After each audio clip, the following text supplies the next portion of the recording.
plant-based diet, and she's co-authored that with Jack Norris, who's a well-known dietitian and vegan expert.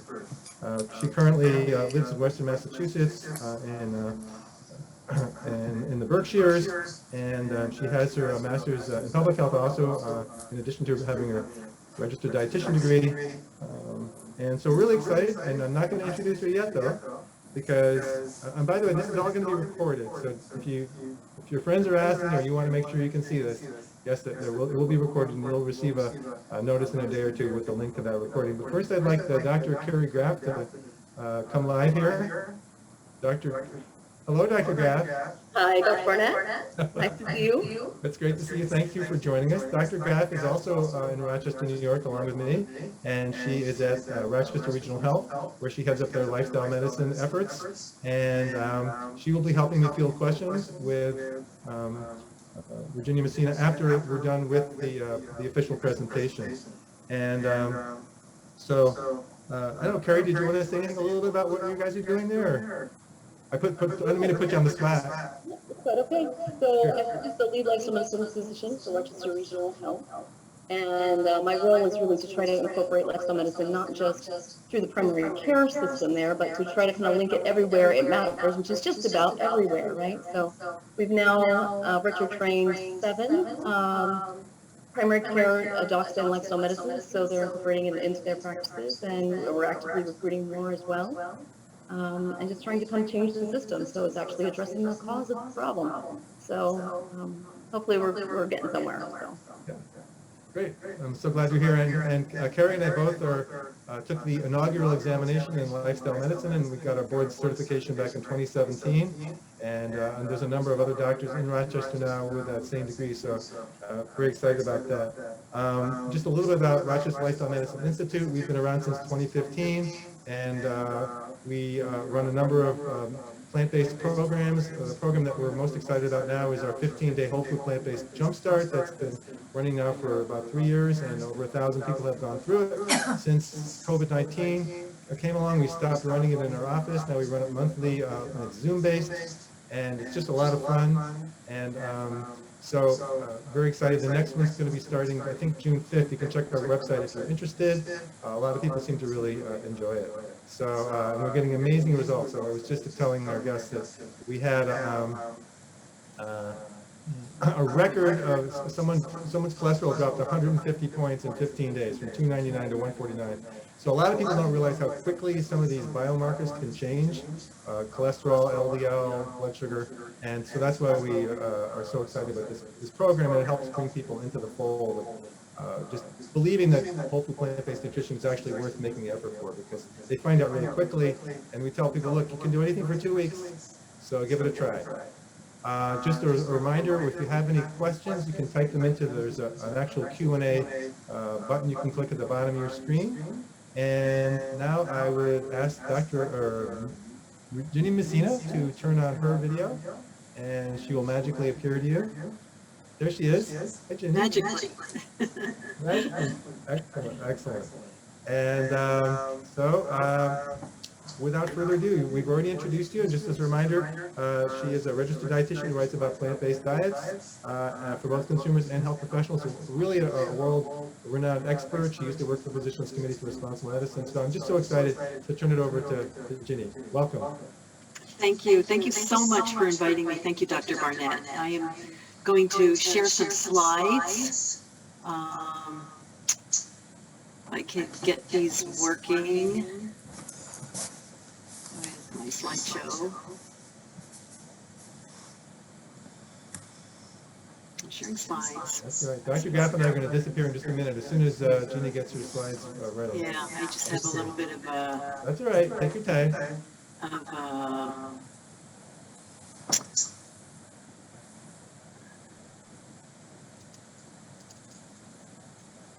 I know it works because we did it before. I know it works. I have kind of a row of a toolbar at the top that's not supposed to be there, that is showing a lot of information about the Zoom. So I can't get to the. I can't. So Have you started your slideshow though? With a little, there you go. Okay. Now you did that. Now you got to switch your view. We did this before. Let's see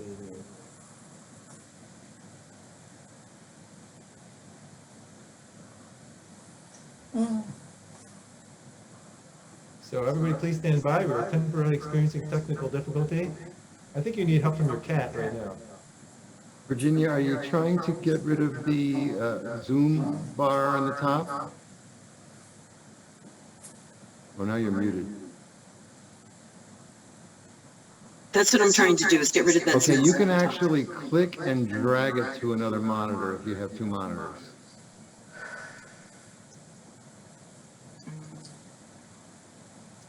If I exit out, am I leaving the Zoom? No. No, I think you have to hit end to leave the Zoom. Okay.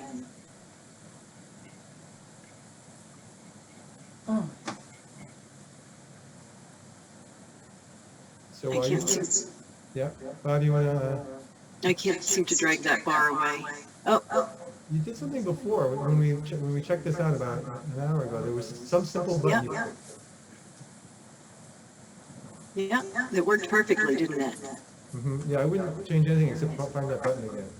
But it's the Zoom function. You have to switch monitors. Yeah, there it is. It looks okay on our screen. There you go. There we go. Yay! Yay. All right. All right. All right. Well, it was a little hairy there for a while, but here we are. And I've got my slides going, and I am so excited to be here tonight to talk with you about plant-based diets and bone health, which is really a topic that's been in the news quite a bit lately. And I want to start by advancing my slides. Okay. I want to start by clarifying what I'm going to be talking about in terms of a plant-based diet, because this is a term that really covers a lot of different eating patterns. It includes all different kinds of vegetarian diets and also traditional plant-forward diets like a traditional Mediterranean and a traditional Japanese diet.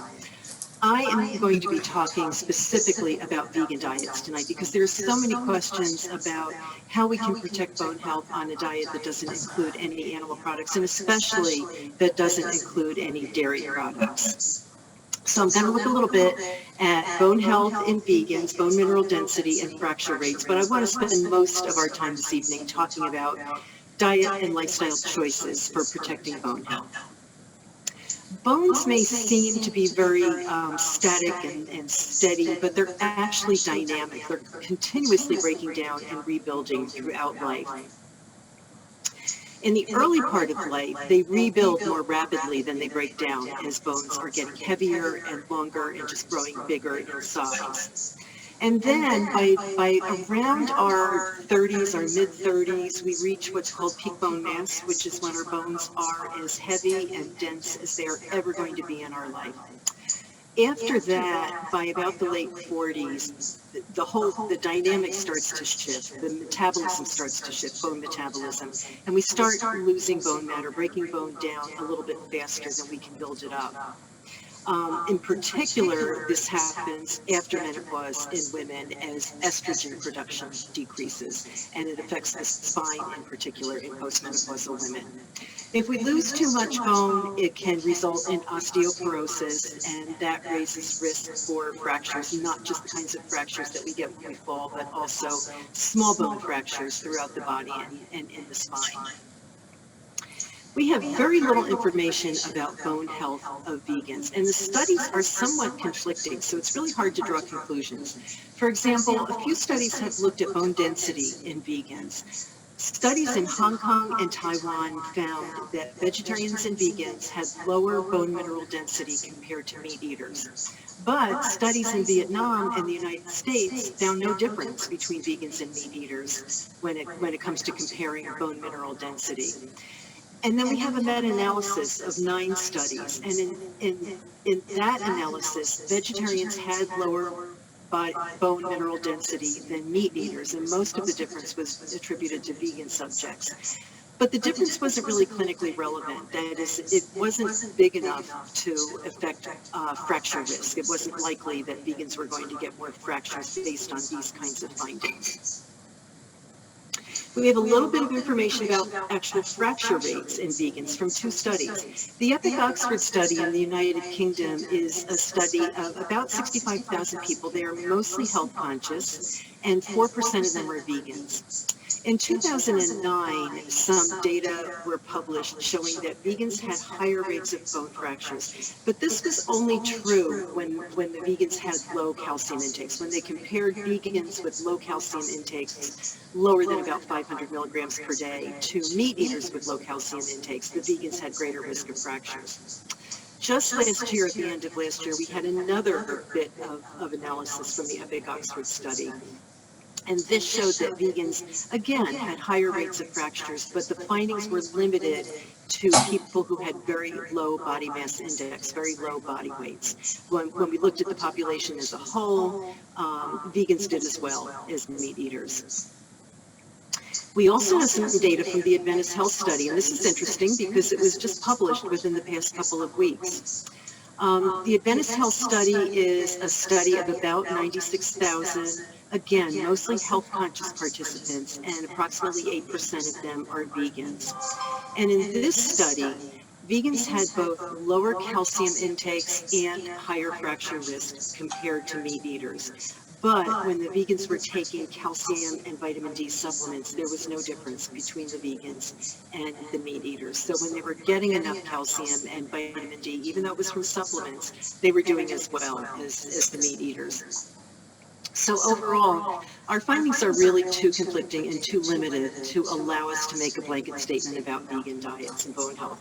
But I don't think it matters, because bone health is a pretty big issue in all kinds of populations. It's a big issue for people eating all kinds of diets. So trying to determine who has better bone health among different types of vegetarians and meat eaters isn't quite so as important to me as figuring out how we can protect bone health regardless of the kind of diet that you're eating. So I want to talk about how we can protect bone health and how we put these principles into practice on a plant-based diet, on a vegan diet. The factors that protect bone health that I'm going to talk about are calcium, vitamin D, protein, vitamin B12, fruits and vegetables, dietary fat, and physical activity. And then I'm going to look very briefly at a few potential risk factors, which are high sodium intake, high alcohol intake, and low body weight. I'm also going to talk about weight loss a little bit, because that's a risk factor for bone health. And of course, we're going to start with calcium, which is the first nutrient that comes to mind for most people related to bone health. And the first food that comes to mind when we mention calcium might be kale for you and me, but for most people, it is dairy products. It is cow's milk. And although there's some research that link dairy consumption to lower risks for fractures, other findings do not support that relationship. This is an advertisement from the dairy industry, so of course it's very positive about the effect of dairy on bone health. But the fact of the matter is that overall, the research is very conflicting, and it is not especially supportive of a protective effect of dairy foods. And again, it doesn't really matter to me, because there are nutrients in dairy foods that are good for bone health: calcium, vitamin D, protein, and potassium. But we can get all these nutrients from plant foods. So there's nothing special about milk when it comes to bone health. In fact, long before cows and sheep and goats were domesticated, our early ancestors were getting huge amounts of calcium in their diet. Some estimates are that they had calcium intakes that were 3 times as high as what we consume now. And they were getting it from greens, from wild greens, because they foraged for those foods. They were an important part of their diet. A lot of the foods that they depended on are lost to us today. But we can still get calcium from leafy green vegetables, although we can't get it from all leafy green vegetables, because absorption is a very big issue when it comes to calcium nutrition. Calcium recommendations reflect the assumption that we absorb about 30% of the calcium in our diet. That's the amount of calcium that we absorb from cow's milk. A cup of cow's milk has 300 milligrams of calcium. We absorb about 31%, 30.6 to be exact, based on the research. We absorb about 30.6% of those 300 milligrams, which works out to 92 milligrams of calcium. That's how much we're absorbing from a cup of cow's milk. But a number of leafy green vegetables in the cabbage family, these are the cruciferous vegetables, have very high absorption rates. You can see here turnip greens, which are in the second line from the bottom of the chart. Turnip greens have only 2/3 the amount of calcium that you would get from a cup of cow's milk. But look at how much is absorbed. It's more than half of the calcium that we absorb into our bodies. So we actually end up getting more calcium from a cup of turnip greens than we would get from cow's milk. We get 102 milligrams from a cup of turnip greens versus 92 from cow's milk. In contrast, leafy green vegetables that are not part of the cabbage family, that are not cruciferous vegetables, have pretty low absorption rates. Spinach is packed with calcium. It has 230 milligrams per cup, but we only absorb about 5% of it. So we only take in about 12 milligrams of calcium from spinach, and we really can't depend on it for meeting our calcium needs. The key to getting adequate calcium is to focus on these foods that are high in calcium and high in calcium that is well absorbed. And these are calcium set tofu, which is tofu made with a calcium salt, like calcium sulfate, fortified plant milks, any kind of fortified plant milk, fortified juices, and cruciferous leafy green vegetables, the ones in the cabbage family.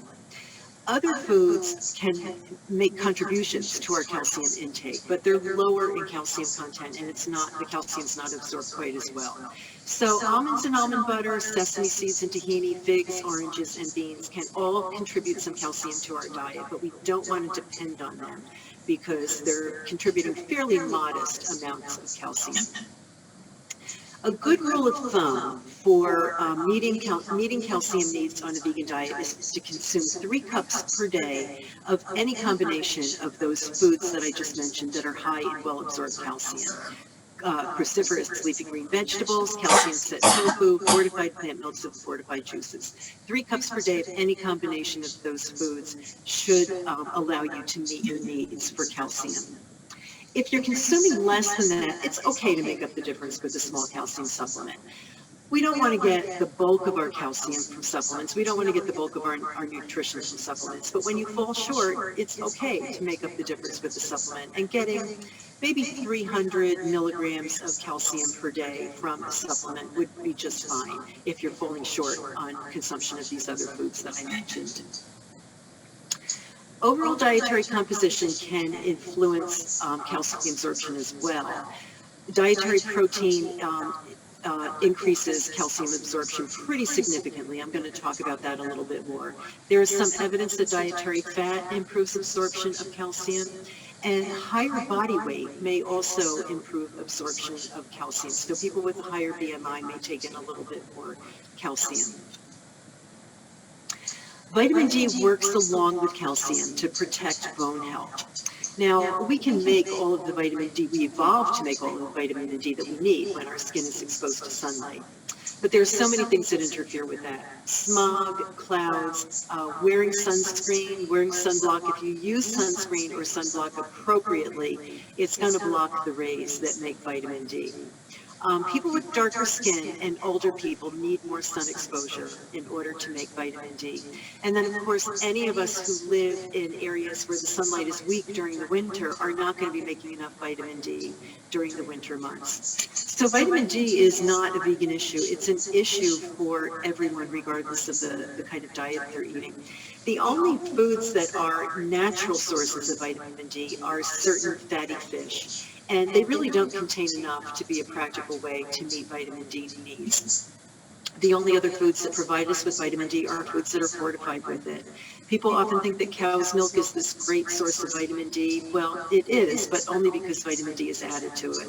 So it's no different from getting vitamin D from fortified soy milk or oat milk or almond milk. It's all the same. Fortified foods usually contain vitamin D3, also called cholecalciferol. And it's almost always derived from, it's almost always animal derived. It's derived from fish oil or from sheep's wool. So for a lot of people who are eating a plant-based diet, this is not really going to be a concern. This is just a tiny bit of animal product that sneaks into your diet through these supplements or fortified foods. But for vegans who, for people who eat a vegan diet for ethical reasons related to animal use, this is an issue. And in that case, we want to seek out vitamin D2, also called ergocalciferol, which is the vegan form of vitamin D. There have been questions about whether vitamin D2, the vegan form, is as potent in protecting vitamin D status as vitamin D3. And there's been a lot of research on this, and what we know from the most recent research is that for people who have good vitamin D status, either vitamin D2 or vitamin D3 will maintain that status. For somebody who has poor vitamin D status, who has a deficiency or just has low blood levels and needs to raise their blood levels, it does look like vitamin D3 is more effective for doing so. Fortunately, there are some brands of vegan vitamin D3 on the market. This is VitaShine brand vegan vitamin D3. It's derived from lichen, so it is not derived from animal products. And this is one that you can look for if you feel that you need to be taking vitamin D3, but you don't want to take the one that's derived from animal foods. Regardless of which type you take, the RDA for vitamin D is 600 international units per day. Protein is an especially important topic because there are some misconceptions about the relationship of protein to bone health. Several decades ago, vegan health professionals, including me, suggested that eating too much protein, especially too much animal protein, like the amount that the average American eats, was bad for bones and raised risk for bone fractures. The hypothesis was that certain proteins produce acidic conditions in the body, and this leads to the breakdown of bones to release compounds to neutralize that acid, and calcium is lost from the bones in the process. There are two observations, two pieces of research from several decades ago that bolster this theory, and you may have seen this one. On a worldwide basis, populations eating the most animal protein have the highest rates of hip fractures based on comparisons in different countries. Secondly, when we look at studies in the lab, clinical studies, when researchers feed large amounts of animal protein to subjects, it causes an increased amount of calcium in the urine. So the theory has been that protein was causing bones to break down, and that was causing a loss of calcium in the urine. But there are explanations for both of these observations that actually have nothing to do with bone health. Most hip fractures are the result of falling, and people in Asia fall less often than people in North America and Northern Europe. There are studies that show this. And so this is probably a main reason why in some of these countries where people have lower protein intakes, they're actually falling less, and that might be the explanation for their lower rates of hip fracture rather than the protein effect. In addition, people of Asian descent have a slight difference in their hip anatomy. They have a shorter hip axis length, and this makes their hip more resistant to fracture. So all other things being equal, if an Asian person falls, they're less likely to break their hip.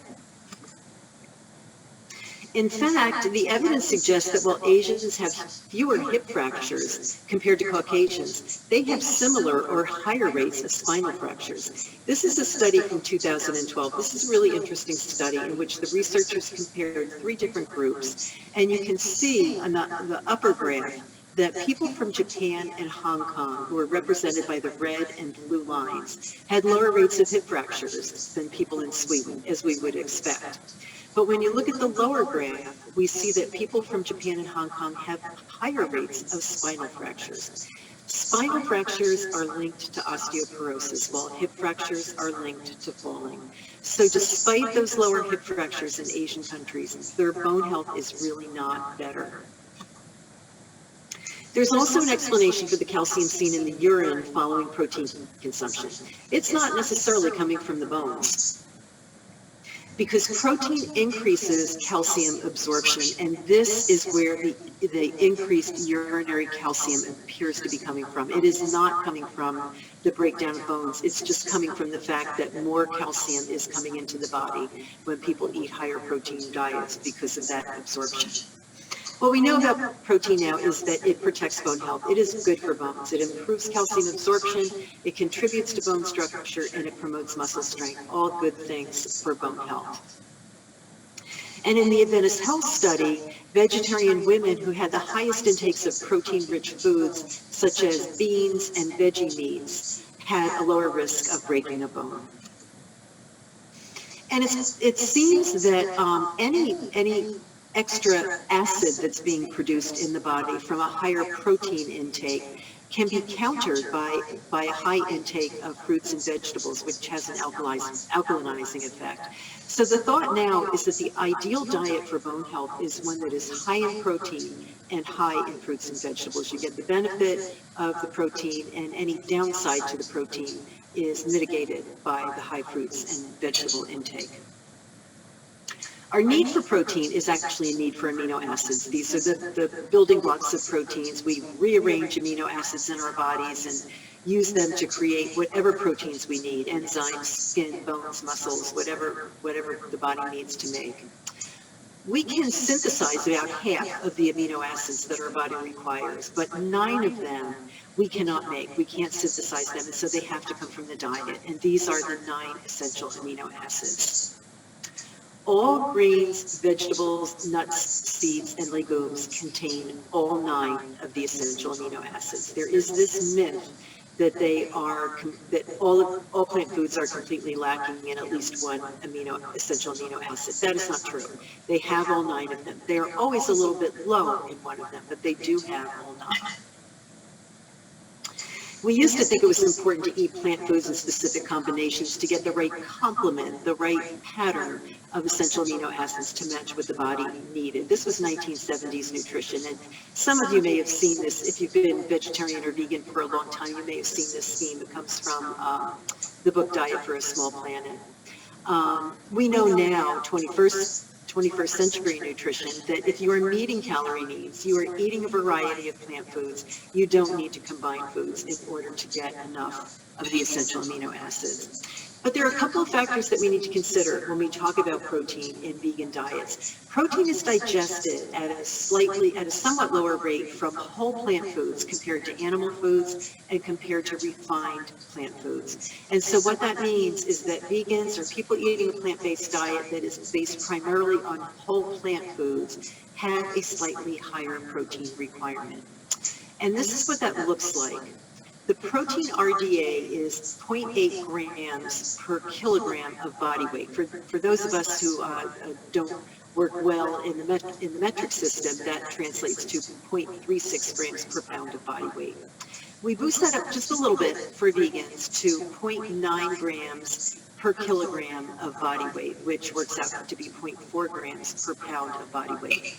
And it's a small difference. This is what it looks like in the real world. A meat eater who weighs 140 pounds would need 51 grams of protein, while a vegan who weighs 140 pounds would need 56 grams of protein. So it's a really small difference. The other issue is that it is really important for vegans to include legumes in their diet. These foods are the only good plant sources of the essential amino acid lysine. It's not that you can't get enough lysine in your diet without eating legumes. You can, but it is possible to fall short. Whereas if you are including legumes in your diet on a daily basis, you're going to automatically get enough lysine. This is a really big food group. It includes all of the soy foods. It includes peanuts and peanut butter, and beans, peas, and lentils. Young or middle-aged adults should aim for at least 3 servings of legumes per day. Older people, like over the age of 50, should aim for 4 servings, at least 4 servings per day. And anybody who is losing weight should aim for 4 servings of legumes per day, because weight loss impacts muscle loss and bones as well. And eating a little bit more protein can help to counter that. I will talk about that again in a minute. This is what a daily serving of legumes looks like. It's a half a cup of cooked beans, tofu, or tempeh, a quarter cup of soy nuts or peanuts, 2 tablespoons of peanut butter, a cup of soy milk or pea milk, or 3 ounces of veggie meats. And I know that 4 servings of legumes can sometimes sound a little bit overwhelming. It might especially sound overwhelming to somebody who is new to plant-based eating.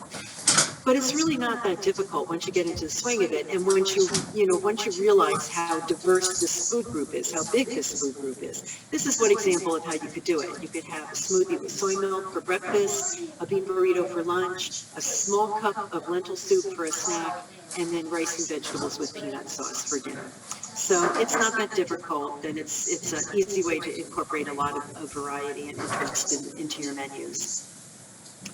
Diets rich in fruits and vegetables seem to help to protect bone health also, and there are a number of reasons for this. First of all, many of these foods are good sources of vitamin C. Vitamin C is involved in the formation of collagen, which is an important component of bones. It also has antioxidant properties, and oxidative stress can take a toll on bone health and cause bone loss. So that's an important aspect of vitamin C, as well as many other compounds in fruits and vegetables.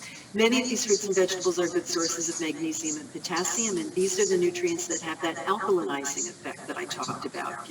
If your high protein diet is causing a little bit of extra acid, eating lots of fruits and vegetables can kind of cancel that out. Many leafy green vegetables are a good source of vitamin K. And there is some research suggesting that in older people in particular, poor vitamin K status is associated with increased risk of fracture. The research in this area is a little bit conflicting, so we don't have any hard and fast answers about that, but certainly eating leafy green vegetables is a great thing to do, no matter what. Dietary fat can improve absorption of some of these nutrients, which is one reason why it's important to not let your diet get too low in fat. Adding a small amount of fat from a meal, for example, can cause vitamin K absorption to increase by 300%. So it's a really potent effect, and it really helps us to maximize what we are getting in the way of these nutrients. And of course, the fat that comes from plant foods, with the exception of coconut oil and palm oil, is always the best choice because they're heart healthy fats. They're good for reducing heart disease risk. Vitamin B12 is also important for bone health. There is some evidence that low vitamin B12 status is linked to fracture risk in older people. In vegetarians, including vegans, low vitamin B12 status has been linked to greater bone turnover, which is a sign of bone loss. Vitamin B12 is such a big issue in vegan nutrition because all of the vitamin B12 in the world is made by bacteria. Plants don't take it up from the soil, they don't manufacture it, they don't have it. There's a little bit of confusion about this because there are some foods that contain what we refer to as vitamin B12 analogs. These are kind of close cousins of vitamin B12 molecules, but they don't have any vitamin activity. So sometimes you'll hear that fermented soy foods like miso and tempeh have vitamin B12, or sourdough bread, or sea veggies, or shiitake mushrooms. What the research shows is that they contain vitamin B12 analogs, or at least we don't have any research showing that the B12 in these foods is active vitamin B12. So no, we cannot depend on these to meet vitamin B12 needs. There's also this idea that we could get vitamin B12 by eating unwashed organic produce, and so we're going to get some of that vitamin B12 that's in the bacteria, being produced by the bacteria living in the soil. But aside from the fact that it's a really bad idea to eat unwashed produce, there is no evidence that this will provide sufficient vitamin B12 to protect your vitamin B12 status. A number of vegan foods are fortified with vitamin B12, but you really have to read labels carefully because there's no rhyme or reason to this. It's just not very consistent. Most veggie meats in the United States, for example, are not fortified with vitamin B12. In Canada, they are because they have to be fortified with it by law. So this is Eve's brand veggie dogs that I showed here, and they do have vitamin B12 because that's a Canadian company. Some brands of tofu have vitamin B12, but most don't. And of course, many of the foods that are fortified with vitamin B12 are more processed foods that many of us try to eat a little bit less often, to include a little bit less often in our diets. Nutritional yeast, which is a vegan favorite, nutritional yeast that's grown on a vitamin B12 rich medium is a great source of vitamin B12. Look for Red Star brand vegetarian support formula, abbreviated as VSF, which is a reliable source of vitamin B12. Vitamin B12 is absorbed best at smaller doses, so the less often you take it, the more you need. If you're getting B12 from fortified foods, aim for 2 servings per day of foods that provide at least 1.5 micrograms of vitamin B12 each. It's easier to just take a supplement.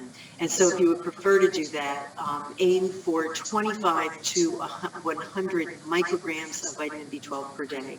Or take a lot of these vitamin B12 supplements have really high amounts. So if you have one that provides 1,000 micrograms, you could just take that 2 or 3 times a week, and that will give you sufficient vitamin B12. All of these recommendations refer to the form of vitamin B12 that is called cyanocobalamin.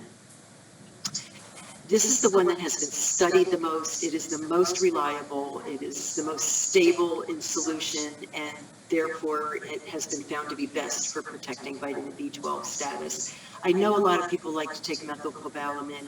We don't really have a very good idea of how much methylcobalamin you actually need to take to protect vitamin B12 status, but it's probably much higher than the numbers that I've given you here. So stick with cyanocobalamin. It is well researched. It is a reliable way to protect your vitamin B12 status.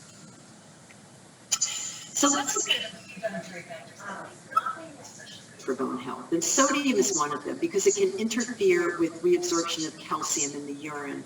When we filter the blood through the kidneys, some calcium that's in the blood gets reabsorbed, but the reabsorption pathway for calcium is shared by sodium. So if there's too much sodium in your diet, it can interfere with calcium reabsorption. We don't really know the true extent of this on bone health. We don't know how important it is. Some studies show that it's only relevant in certain individuals, people who are sodium sensitive. You don't really know whether you're sodium sensitive or not. And also a diet that's high in potassium from lots of fruits and vegetables and beans can mitigate the effects of sodium. So it's not clear how important this is, but there are lots of good reasons to keep an eye on the amount of sodium in your diet and to try to keep it on the low side. And it just might help to protect bone health as well. Some evidence suggests that moderate alcohol intake is associated with greater bone density in postmenopausal women. But heavy alcohol use is pretty consistently associated with poor bone mineral density with bone loss. And it's also associated with a greater risk of falling, which increases the risk of fracture.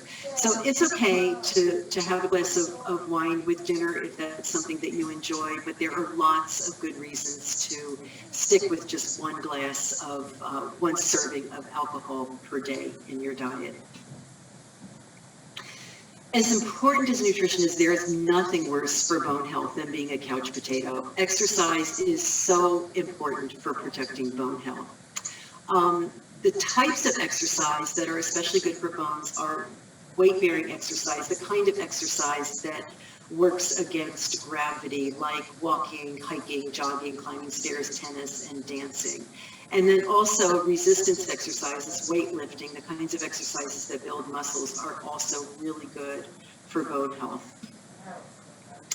There's a little bit of evidence from one preliminary study that certain yoga poses can benefit people who have had some bone loss or even significant bone loss. This study showed that women who had lost bone matter actually were able to rebuild some of that bone through doing 12 specific yoga poses. There's not a lot of research on this. As I said, this is a preliminary study, but it's an interesting study. And if you like to do yoga, yoga is good for you. If you enjoy doing it, then it would be well worth seeking out these yoga positions to see if they might be something that you would like to try. I recommend heading to the website for the Kripalu Center, which is a renowned yoga center here in Western Massachusetts, where I live. Look for their 12-pose method to reverse osteoporosis. This is a nice video because it comes directly from the researcher who did the study on yoga and bone health. So if you're interested in that, take a look at that video. And if you're already doing yoga, maybe add these poses to your routine. And of course, exercise for balance is very important, since falling is a big reason why people break bones. So you want to maintain or improve your balance as much as possible. And finally, both weight loss and thinness are associated with bone loss. As people age, especially, carrying a few extra pounds on your body is better for bone health than having a very low BMI. If you're in the process of losing weight, weight loss can take a toll on bone health and can cause bone loss, especially if you're losing weight very quickly. If you are losing weight, if you're losing significant amounts of weight, it's really important to make sure that your diet is high in protein, that you're eating lots of protein-rich foods. Remember, I mentioned that recommended servings of legumes for people who are losing weight is at least 4 per day. Consider 4 to be the minimum. I said 4 plus. Go for the plus if you're losing weight, and eat some extra protein. And also make sure that you are exercising, because that is really beneficial for protecting both muscles and bones when people are losing weight, especially older people. Sometimes it's just better to focus on healthy lifestyle rather than getting down to a certain weight, especially if you're thinking about just losing that last 10 pounds. You know, maybe it's not so important. Maybe not losing that last 10 pounds would be better for your bone health. So adopt healthy eating patterns, healthy eating habits to focus on your health and not so much on what the scale says. Chances are you're already putting most of these guidelines into practice, but give your vegan diet a quick review to make sure you're doing everything possible to protect bone health. These guidelines are relevant at every stage of the life cycle. So to summarize, make sure that you are consuming 3 cups per day of foods that are rich in well-absorbed calcium. So that would be 3 cups per day of some combination of cruciferous vegetables, calcium-set tofu, fortified plant milks, and fortified juices. Make sure that you're getting adequate vitamin D from supplements or fortified foods, unless you are very, very certain that you're getting enough sun exposure to make vitamin D. Eat at least 3 servings per day of legumes. More legumes, again, are soy foods, peanuts and peanut butter, and beans, peas, and lentils. More for older people, more for people who are losing weight. Eat lots and lots of fruits and vegetables. I'm sure that you are already doing that. There are so many reasons for doing it. They will protect your bone health in addition to all kinds of other good things that fruits and vegetables do. Include healthy fats in your diet. Don't fear fat. You don't have to eat a high-fat diet, but having some healthy plant fats is good for bones and good for health overall. And then finally, make sure that you're getting adequate vitamin B12 through supplements or fortified foods. Supplements are a better choice. Engage in physical activity, so important for bone health, so important for health overall. Be moderate with salt and alcohol, and eat for health rather than for weight loss. This is my food guide. It's called the Vegan for Life Food Guide. It's from my book, Vegan for Life. And it really does summarize most of the guidelines that I presented here today. And I think that you might have it as a handout. I think it might be in a newsletter that was sent out to you. If not, I can arrange for you to have a copy of this if you would like it. And this is my information. My website is theveganrd.com. You can email me at jinnymessina@gmail.com. I am the Vegan RD on Facebook and Twitter. Ginny Messina on Instagram, especially if you want to see pictures of my cats. That's the place to go. And my newest book, as Dr. Barnett mentioned, is Vegan for Life. It's a 10-year update of a book that was written a decade ago. And so with that, I would be happy to answer any questions about bone health or anything related to vegan nutrition. Wow, what a great presentation, Ginny. Thank you so much. Oh, thank you. Well, yeah. Dr. Graff, you've reappeared. So we're going to, Dr. Graff and I are going to be sifting through the questions that have popped up in the Q&A. And actually, Ginny, I just wanted to ask you a question myself. You had mentioned in the, I think it's the Oxford EPIC study about vegans who got more than 500 milligrams of calcium a day were basically doing as well as everybody else. Yeah. So why is the recommendation for calcium so high? I mean, the recommendation is 1,200 milligrams or somewhere around there, right? Yeah, well, it's 1,000 milligrams in the United States. I believe it's 700 milligrams in the United Kingdom. But the thing is that, the thing to remember is that when vegans had calcium intakes, I forget what the cutoff was. I think it was 530 milligrams of calcium. When they were eating at least 530 milligrams of calcium, they had the same bone health as meat eaters who were eating 530 milligrams of calcium at least. That doesn't say that their bone health was great. It was just as good as the meat eaters who were getting that much calcium. So it's possible that if they had even higher calcium intakes, they would do better.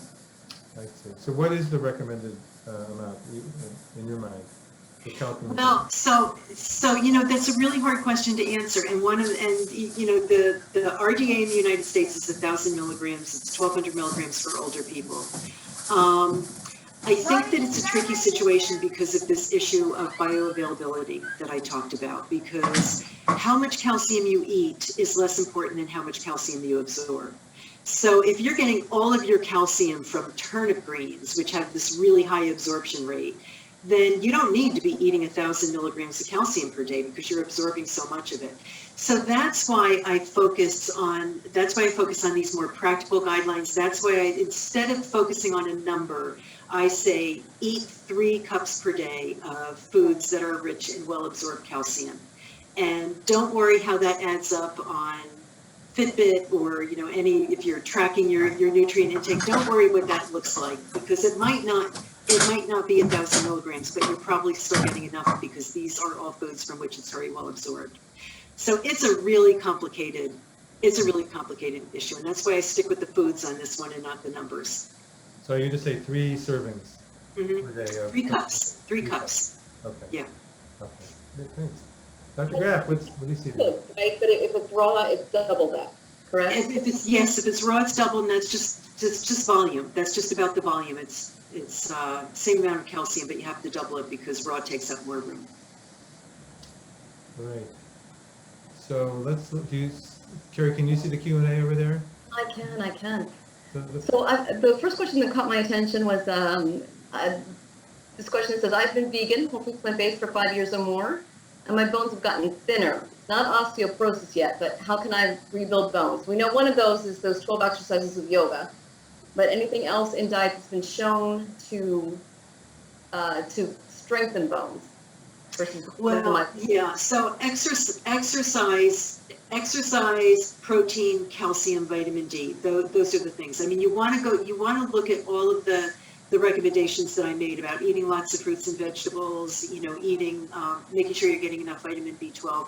But we don't have real good data showing that those things will actually build bones in people who have had some bone loss. When it comes to building bones, if you've had some bone loss, I actually would really recommend taking calcium and vitamin D supplements, even if you're eating a good amount of calcium, because the research shows that works. Calcium supplements alone don't seem to work, but calcium plus vitamin D does.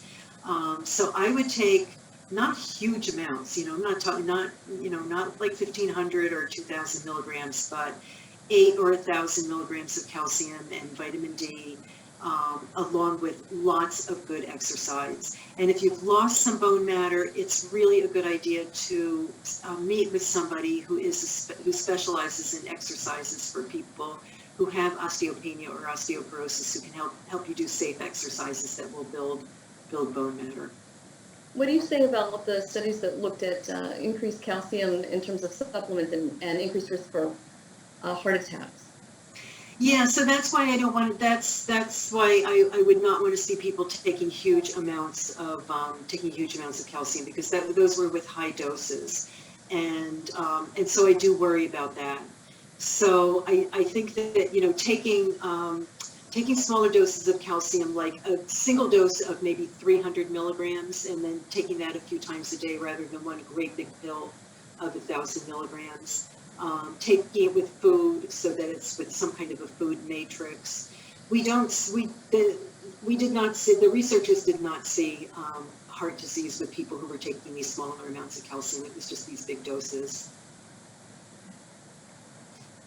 Right. So actually, here's an interesting question from a physician. Can you give us your opinion on the use of bisphosphonates, so the oral medication? Yeah, no, I don't want to give my opinion on that because that's that is definitely a medical issue. It's not a nutritional issue, and I am not an expert on it. I can say that from what I've read as a non-medical expert, that I would do everything possible to build my bones and protect my bones through lifestyle before I ever considered taking any of those drugs. Sure. I would second that. What's that?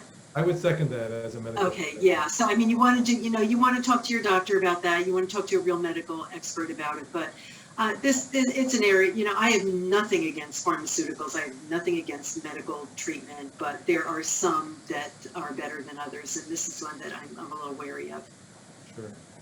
So this question is from Judy, and it's near and dear to my heart. Does coffee affect bone health? Yeah, I think there's a little bit of research that shows that high amounts of coffee might affect bone health, but like 2 or 3 cups per day, which I consider to be moderate. That's how much coffee I drink. Is not bad for your bones. And a little bit of coffee it's like the alcohol thing. A little bit might actually be beneficial. All of these things that are not so great for us in high amounts are sometimes pretty good for us in low amounts. And coffee is just loaded with antioxidants. I'm a big coffee fan. So no, I don't think you need to worry about 2 or 3 cups of coffee per day.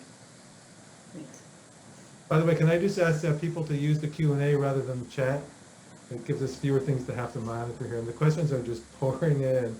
Here's one. How does a vegan following an ultra-low-fat diet such as Ornish obtain enough fat-soluble nutrients?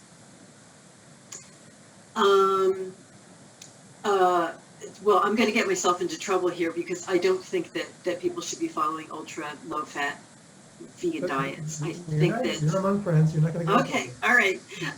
I don't believe in very low-fat vegan diets. I don't believe that they are more effective than diets that include small amounts of healthy fats. So I think that my answer would be to add some higher fat foods to your meals, to add a little bit of avocado, a little bit of nuts and seeds, especially if you are eating a diet for reducing heart disease or reversing heart disease. Nuts are so valuable because they're associated with improvements in heart health. So that would be my answer. Eat a little bit more fat. Can you define small amounts for us, please? Somewhat. When you said small amounts, what do you mean by that? So I would recommend like a quarter cup of nuts per day. That's an ounce. That's a serving, and maybe so what a moderate amount of fat would look like to me would be a quarter cup of nuts, which I consider to be an essential part of a vegan diet because they're packed with nutrients that that sometimes vegans run short on, like zinc, for example, and they're good for heart health. So a quarter cup of nuts. Maybe like a teaspoon of olive oil on a salad. That would probably be enough. You could toss in a little bit of, maybe a quarter of an avocado if you really like that. Avocados are so good and they're so healthy, but that would be enough. I'm not talking about pouring the fat onto your diet. You can have more than that. I eat more than that, and I think that that's just fine. But if you prefer to keep your fat intake on the low side, I think that would be appropriate. Good, thank you. This is a question from Barbie. I have heard those at risk of bone loss should also make sure to consume vitamin K2, which is really only found in natto. Do you agree? And if so, is there a reason why we shouldn't just take a K2 supplement rather than eating natto every day? Yeah, I don't think too many people, I mean, natto is very popular in Japan, but it's an acquired taste, and I don't think that many people want to eat it every day. The research doesn't really support the fact that we need vitamin K2 for bone health. The studies don't show that at all. They show that vitamin K1 is sufficient, is good enough. But certainly, if somebody was really nervous about this, if you had osteoporosis, for example, and you just wanted to do everything in the world possible to reverse that, and you wanted to take a vitamin K2 supplement, I think that would be fine. So the question about the 3 cups of cruciferous vegetables, are they cooked or raw? Do you measure them before cooking or after? Yeah, so it's 3 cups per day of some combination of tofu, cruciferous vegetables, and fortified beverages, milks and juices. So you don't have to have 3 cups of cruciferous vegetables every day. You could just have 1 cup, and a cup of soy milk, and a cup of tofu. But yes, you measure them as cooked. So if you want to eat them raw, if you want to have a kale salad, you would just double that measurement. We have a question here, if almond butter is as good as peanut butter. It's not as high. It tastes as good as peanut butter. I don't think that's the question, though. And it's certainly, a great food. This is another food that has healthy fats, and it is a really good source of protein, but it doesn't have as much lysine as peanut butter, so we don't count it as a legume. But, I wouldn't sweat it if you're eating peanut butter for the lysine and once in a while you decide to have almond butter instead, you're not going to keel over and die from a protein deficiency. There's lots of wiggle room, lots of flexibility here. So Jenny, when calculating the amount of protein recommended for your weight, if you are overweight, do you need an amount based on your current overweight or your ideal weight? This is a really tough question. It's a really good question because it is a question that vegan dietitians struggle with. I have this conversation with Jack Norris and Reed Mangels, and we talk about this all the time because the organization that sets the RDAs, that establishes the amount of protein that you need, is the Institute of Medicine, which is part of the U.S. government, and they calculate it based on body weight, not ideal body weight, but on body weight. It makes no sense because fat tissue doesn't use protein. And, certainly for somebody who is at a fairly high body weight, somebody who is, weighs maybe 250 pounds is not going to need that much protein when they do that calculation. So I think that ideal body weight is, even though that goes against what the Institute of Medicine says, I think that it makes a lot more sense and is a lot more reasonable. Okay. This question is from Jill. I've seen a source saying prunes had something in particular that were beneficial for bone health. Please comment. Prunes are really good sources of potassium. So that would be the thing that's good for bone health. So prunes are great to eat. Okay.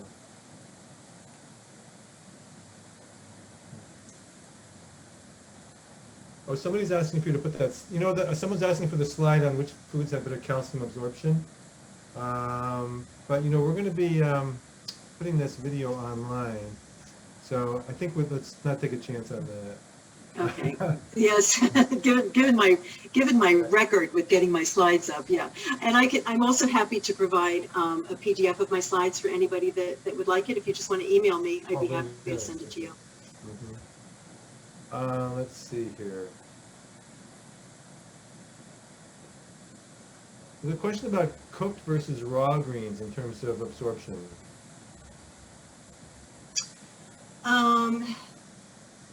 Yeah, I want to say that it doesn't make any difference. The research was done in cooked greens. So, and cooking breaks down the food matrix. It breaks down some of the cell walls and makes things more absorbable. So it's possible that calcium is absorbed better from cooked greens. I don't know of any research on that. I just know that the research on absorption rates was done in cooked vegetables. So I think, I would make sure that you have some cooked cruciferous vegetables in your diet, but it doesn't mean that you shouldn't have raw ones too.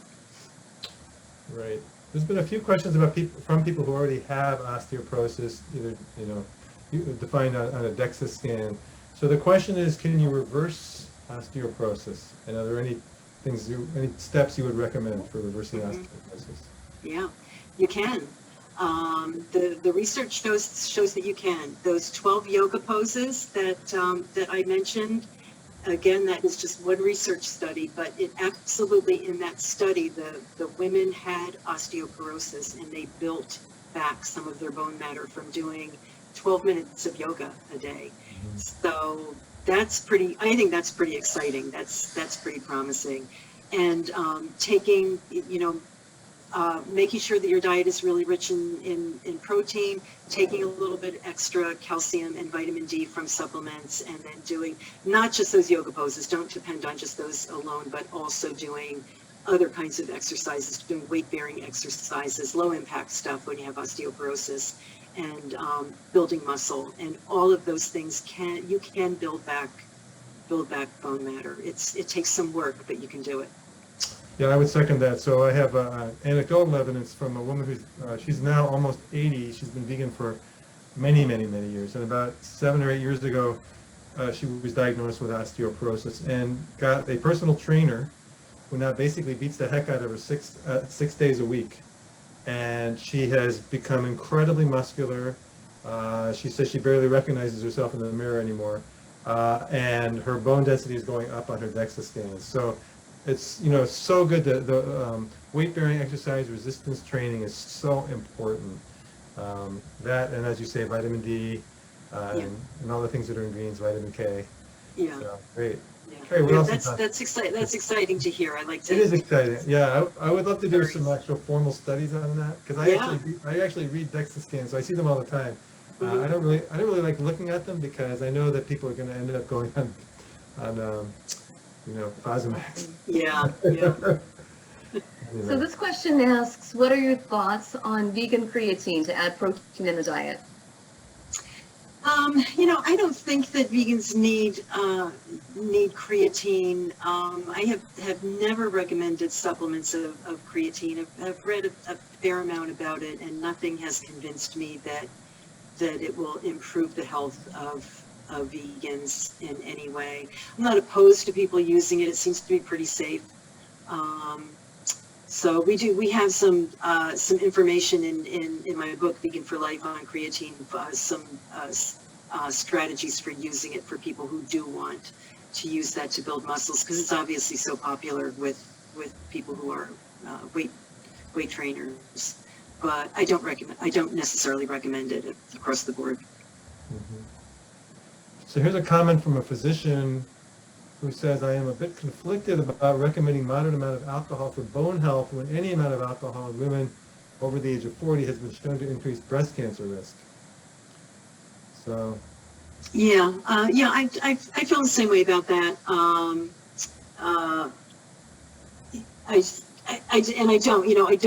don't recommend alcohol. I think that, for somebody who wants to have a glass of wine with dinner, I think it's basically okay. But, most of the risk is seen in women who have more than one glass of alcohol per day, one serving of alcohol. So limiting it to one should be pretty safe. But with breast cancer, I agree that it's reasonable to be pretty cautious about alcohol intake. Sure. And one of the things we tell people is, don't start drinking because you think it's good for you. Right. So. Yeah, the Mediterranean diet is good, but if you don't drink alcohol, it doesn't mean you're supposed to start. That's right, exactly. We've got a question here asking if taking D3, they currently take D3 on a weekly basis. Is it better to do that on a daily basis or weekly? I guess it would depend on how much they're taking, but I think if it's D3, it's probably okay to take it on a weekly basis, because that's the thing with D3 versus D2, is that D3 stays in the blood longer than D3. With D3, the blood levels start to fall more quickly. So it should be okay. I don't know. I probably feel more comfortable about twice a week, but But it, you know, and again, I mean, mostly it's about if you're maintaining blood levels of vitamin D. If your vitamin D blood levels are healthy, then whatever you're doing is fine. Mhm. What about carbonation having an effect on the bones? Yeah, I don't see too much about that anymore. For a long time, that was an issue, the phosphates in carbonated drinks, but Hmm. I haven't seen too much on that in relationship to bone health. But I certainly would, you know, just overall, I would certainly limit carbonated drinks in the diet, whether they're sweetened with sugar or sweetened with uh, non-caloric sweeteners. It's good to limit those in your diet, and maybe that would have some benefits for bones as well. Is Right. there any information about calcium absorption when on acid-reducing medications like Pepcid, or any dietary recommendations with those? Yeah, there is. It does reduce calcium absorption, so that's something to consider, that maybe you need to be eating a little bit more calcium if you're taking those medications. So that I mean, there is some, I believe, and, Dr. Barnett may know more about this, but I believe that there is some relationship between the use of those medications and bone loss for that reason. And for those who have recently gone vegan, you may find that your reflux is gone now, which is what happened to me. So that Mhm. my diet got rid of my reflux. Yeah. So. Yeah. That's why I'm so proud of you. So we have time for one more question. How about, is bone strength equivalent to bone density in your opinion?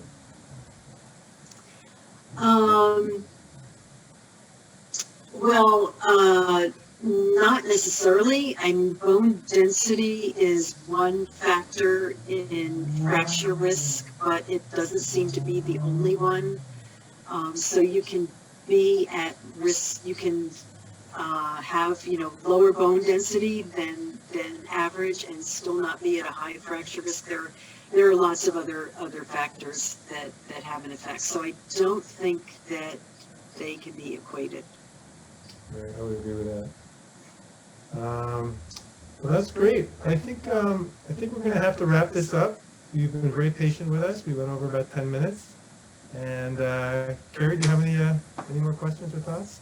No, I think we're good. That was wonderful. Thank you. Yeah, Ginny, this was a wonderful presentation. We're so grateful. you.